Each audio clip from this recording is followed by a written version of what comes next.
श्री गुरु तेग बहादुर साहिब के 350वें शहीदी दिवस को समर्पित पंजाब सरकार की श्रद्धा और सत्कार से भरपूर पहल। पंजाब के 23 जिलों में गुरु साहिब के जीवन और बलिदान को दर्शाते light and sound show Srinagar, Gurdaspur, Faridkot और तख्त श्री दमदमा साहिब, तलवंडी साबो से अनंतपुर साहिब तक 4 महान नगर कीर्तन तथा 23, 24 और 25 नवम्बर को अनंतपुर साहिब में होने वाले भव्य समागमों में मुख्यमंत्री सरदार भगवंत सिंह जी मान की ओर से सभी को नतमस्तक होने का हार्दिक अनुरोध। आइए अपनी अटूट श्रद्धा और सत्कार के साथ इन समागमों का हिस्सा बने।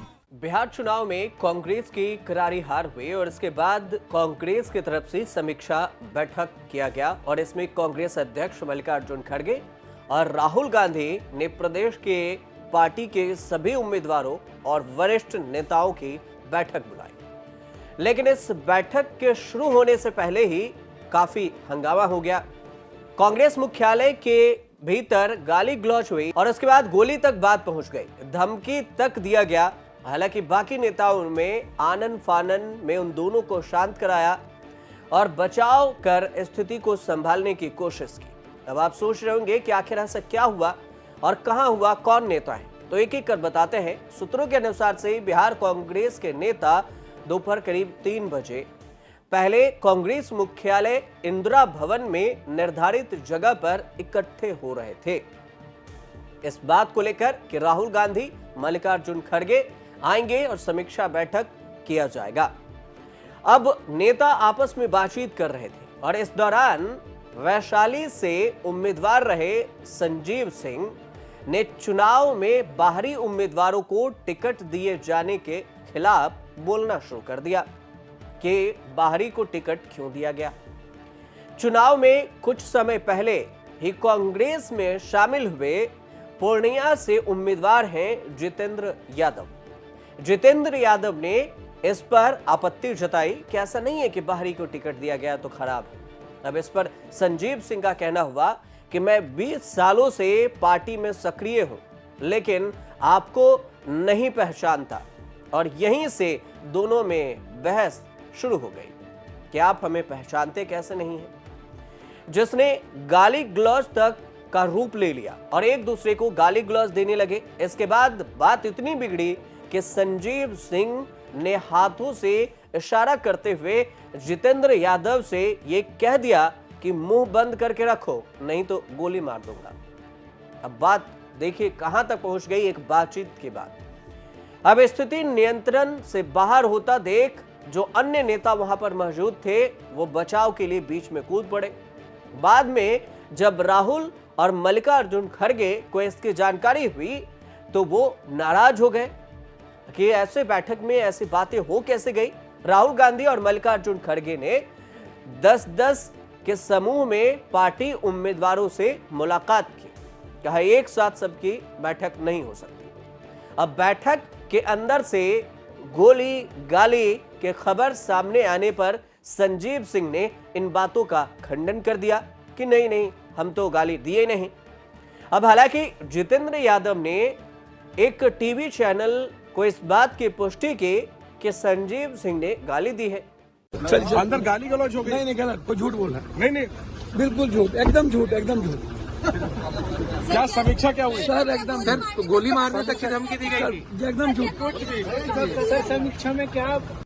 इस विवाद को लेकर जब बिहार कांग्रेस के प्रभारी कृष्णा अल्लावरू से सवाल पूछा गया कि क्या ऐसा हुआ कुछ, तो उन्होंने सीधा जवाब देने से तो बच गए और एससी का सीधा जवाब देते हुए बचे और साथ में कहा कि उनके सामने ऐसा कुछ हुआ ही नहीं। कांग्रेस के सूत्रों ने यह बताया कि पार्टी इस मामले को ज्यादा तुल देने के मूड में नहीं है कि यही मामला बढ़े कि पार्टी के अंदर गाली गलौज हो गया।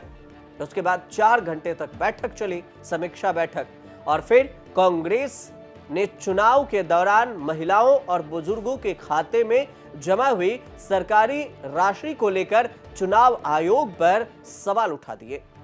ये कहा कि महिलाओं को पैसा दिया गया, चुनाव आयोग जिम्मेदार। अब बैठक में कई नेताओं ने हार की जिम्मेदारी तय किए जाने की मांग भी की कि हार की जिम्मेदारी किसी एक पर दीजिए और तय कीजिए।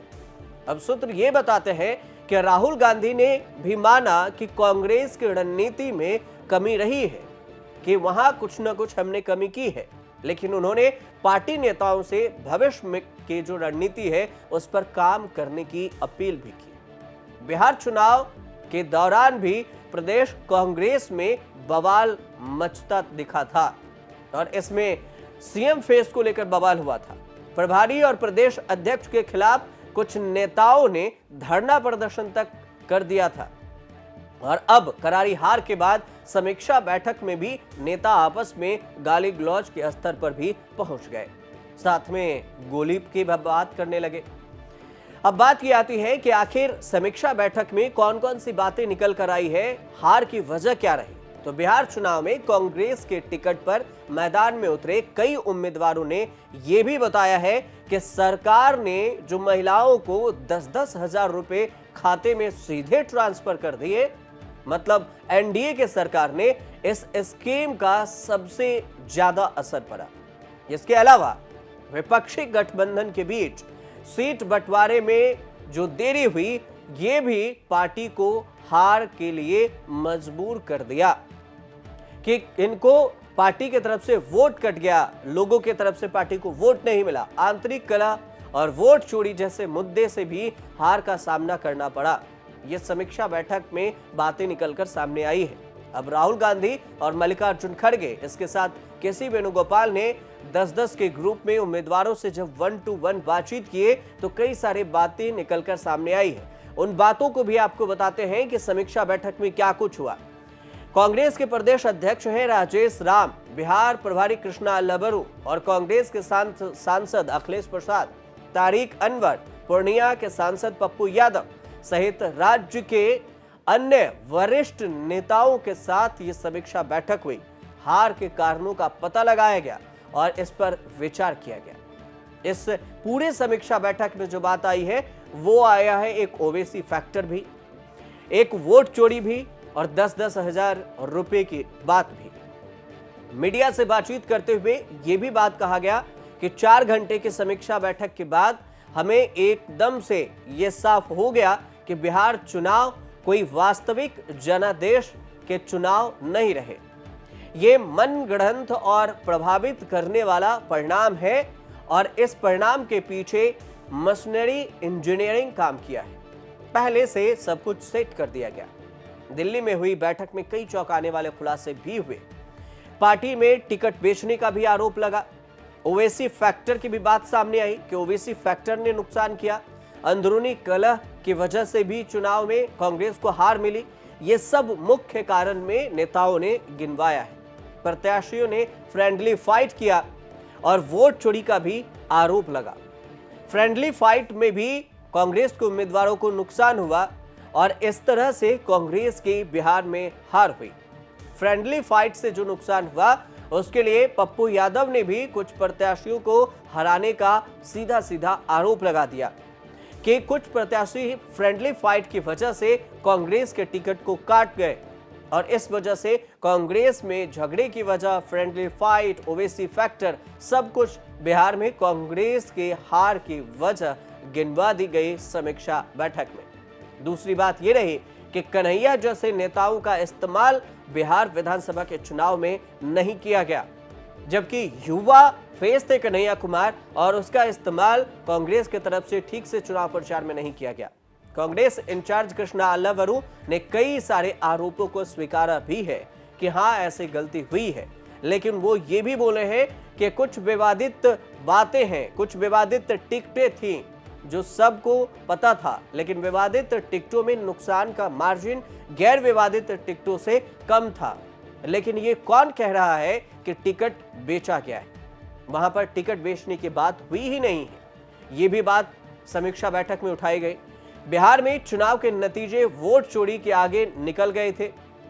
कृष्णा लबरू का सीधे तौर से कहना हुआ कि इलेक्शन इंजीनियरिंग तक ये पूरा चुनाव पहुंच चुका था। इलेक्शन इंजीनियरिंग मतलब कि पहले चुनाव शुरू होने से पहले ही मशीनों को सेट कर दिया गया था, लोगों को सेट कर दिया गया था कि ये चुनाव जीता कैसे जाएगा। टिकट्स में कंट्रोवर्शियल टिकट्स थे, बात सही है, लेकिन आंकड़ों के साथ आपको बात करनी चाहिए।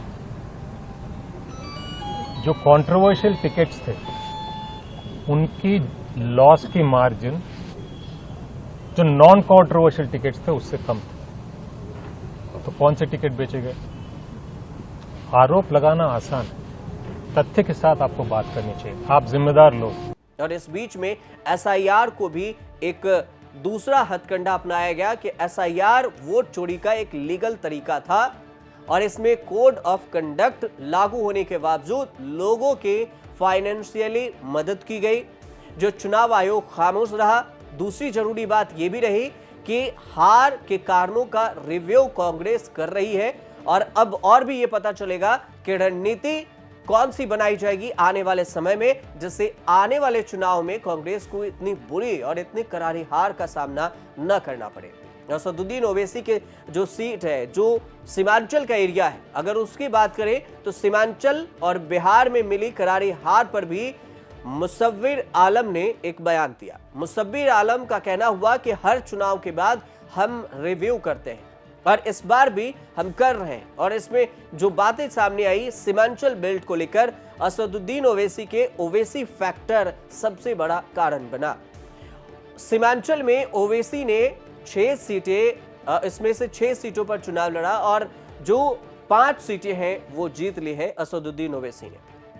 अब इसमें से बात यह हुई सीमांचल पर कि जब ओवैसी सीट जीते तो कांग्रेस पर इसका सीधा असर पड़ा, क्योंकि कांग्रेस को भी MY फैक्टर पर काम करना था और असदुद्दीन ओवैसी ने MY फैक्टर को अपने पाले में ले लिया और उनकी आइडियोलॉजी, पार्टी की आइडियोलॉजी दोनों लोगों के बीच मैच कर गई और जो मुस्लिम वोटर्स थे जिनकी आबादी सीमांचल बेल्ट में ज्यादा है वो सीधे असदुद्दीन ओवैसी को वोट दे दिए।